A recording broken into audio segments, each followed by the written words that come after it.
I don't believe you. Suit yourself. Is Lily my daughter? It landed like a blindside check, and I felt it in my teeth. No. Don't lie to me, Eve. Not about this. And whose is she? Someone said you found after everything fell apart? Your fiancé, Ivan? Is that his name? How can I? I spent 6 years looking for you. 6 years asking myself what I did wrong, why you left, whether you were even still alive. And now I find out you have a daughter! You're in the NHA, Julian. You live in arenas and hotel rooms half a year with sports media tracking your every move. I didn't expect a real future. Never expected a future. I wanted everything.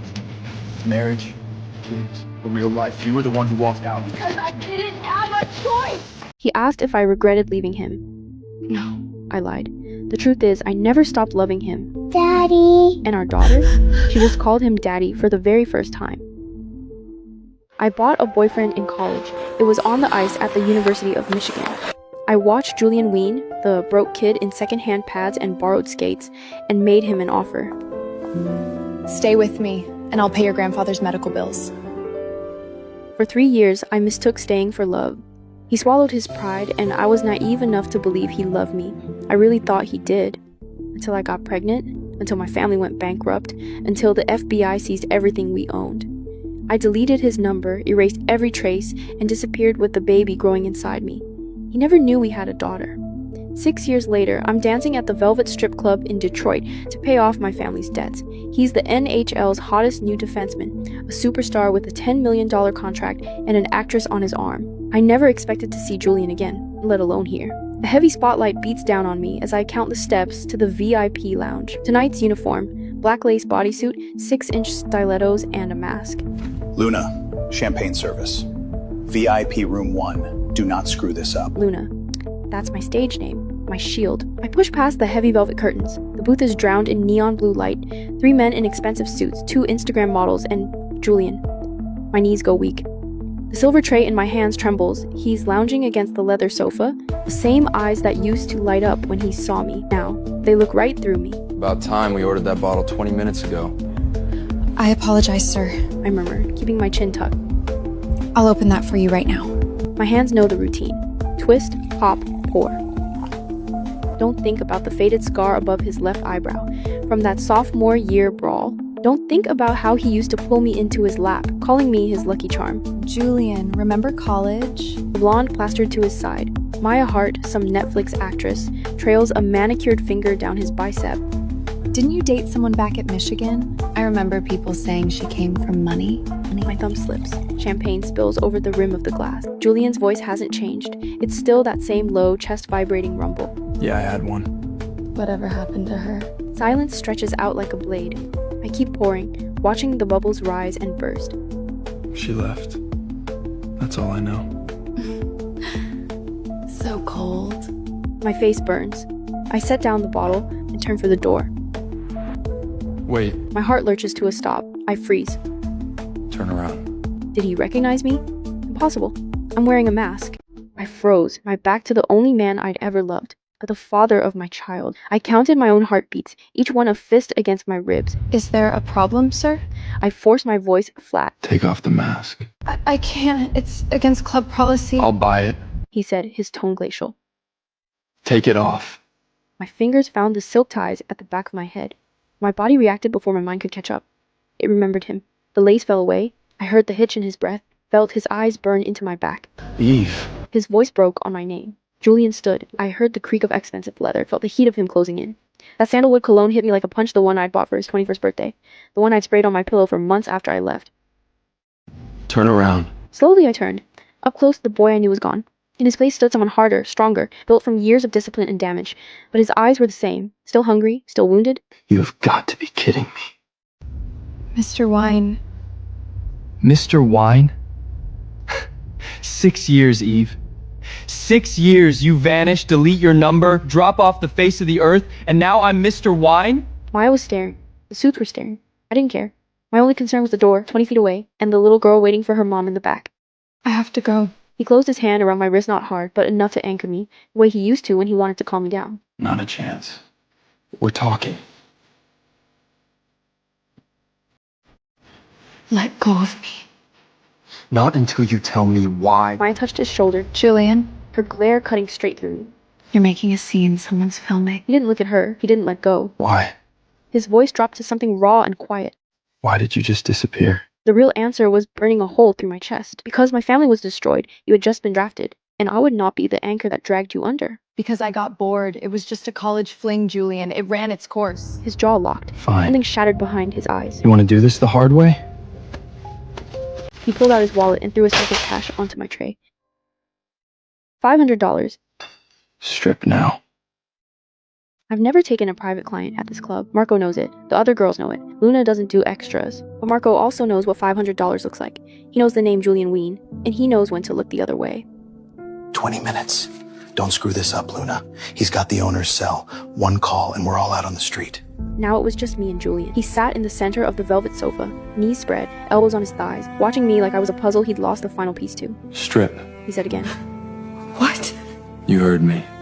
I paid. The smile never reached his eyes. That's not. I don't do that. I just serve drinks. Julia, I'm not a. Not a stripper? Who are you trying to fool, princess? Dressed like that, in a place like this, serving champagne to men who are undressing you with their eyes? He glanced around the room, at the mirrors, the pole, the bed in the corner I always pretended wasn't there. What would your father say? Oh wait, he's in federal prison, isn't he? The blow landed exactly where he'd aimed it. I felt the blood drain from my face. You've been looking me up. Looking you up? I've been looking for you 6 years, Eve! Private investigators, dark web searches, I even hired a hack. He's dragging a hand through his hair. You just vanished. Like you never existed and this is where I find you? Hiding behind a cheap mask like you're ashamed? I am ashamed. Why this? His voice dropped. You could have gone anywhere, done anything. You were top of your class in computer science at Michigan. You could be writing code for a living. Why do you look like you haven't slept in years? I don't owe you an explanation. You want a show? Fine. You want to humiliate me? Fine. But don't you dare pretend you care, Julian. You made it pretty clear a minute ago that you don't. I care enough to hate you. That should tell you something. He reached for me and I flinched. Not because I thought he'd hurt me. Julian had never once hurt me. But because his touch could still undo me. Because I still remembered those hands sliding under my sweater, tracing up my spine the way you memorize something you're afraid of losing. Don't what? Don't remember what you taste like? Don't remember that morning you left?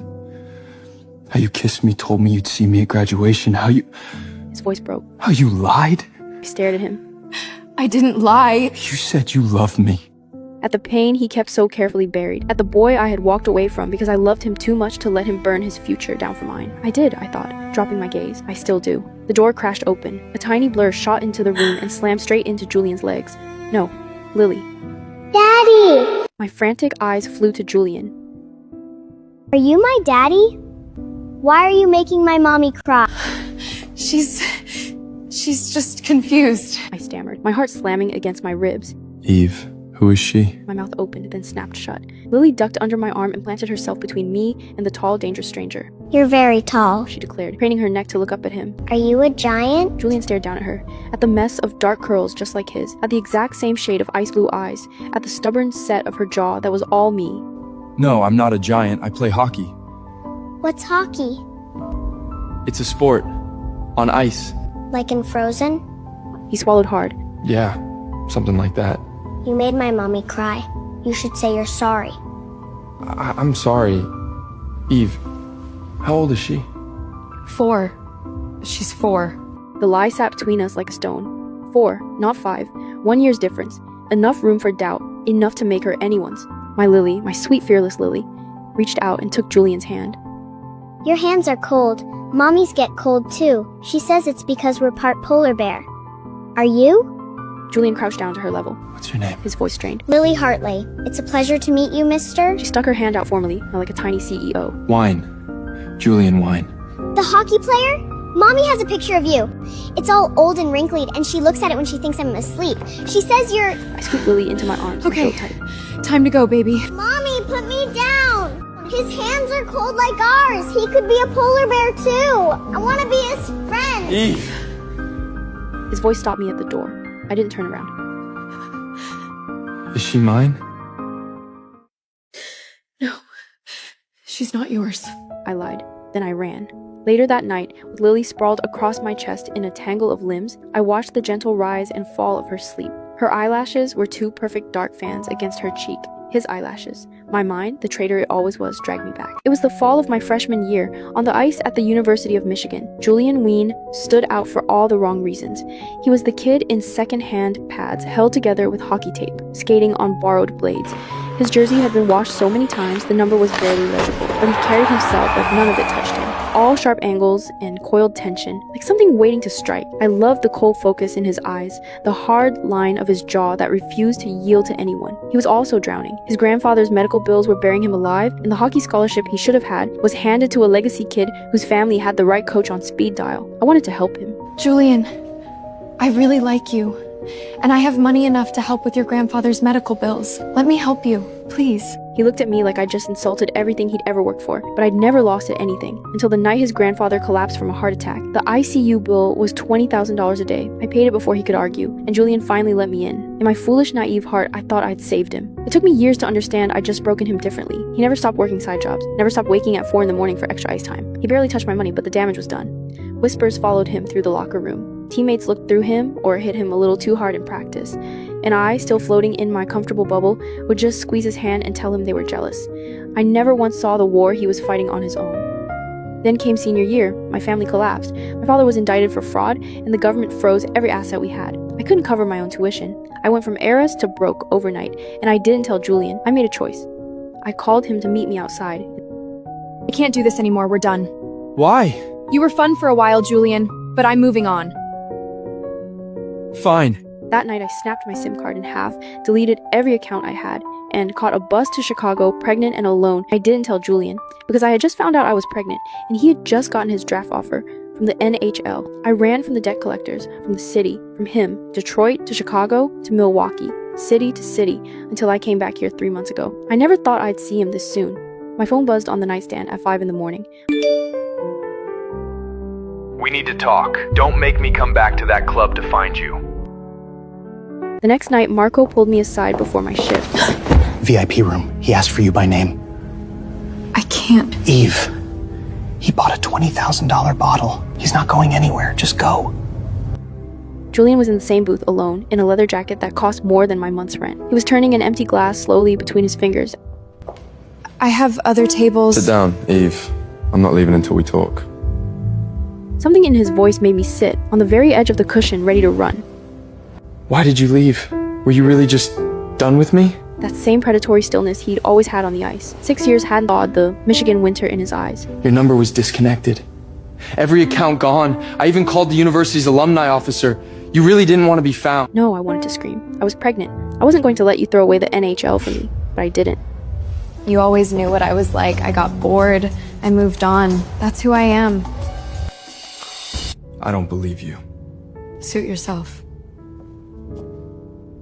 Is Lily my daughter? It landed like a blindside check, and I felt it in my teeth. No. Don't lie to me, Eve. Not about this. She's not yours. Then whose is she? Someone steady you found after everything fell apart? Your fiancé, Ivan? Is that his name? Stop. How can I? I spent 6 years looking for you. 6 years asking myself what I did wrong, why you left, whether you were even still alive. And now I find out you have a daughter! You're in the NHA, Julian. You live in arenas and hotel rooms half the year with sports media tracking your every move. I didn't expect a real future with you. Never expected a future. I wanted everything with you, Eve. Marriage, kids, a real life. You were the one who walked out. Because I didn't have a choice!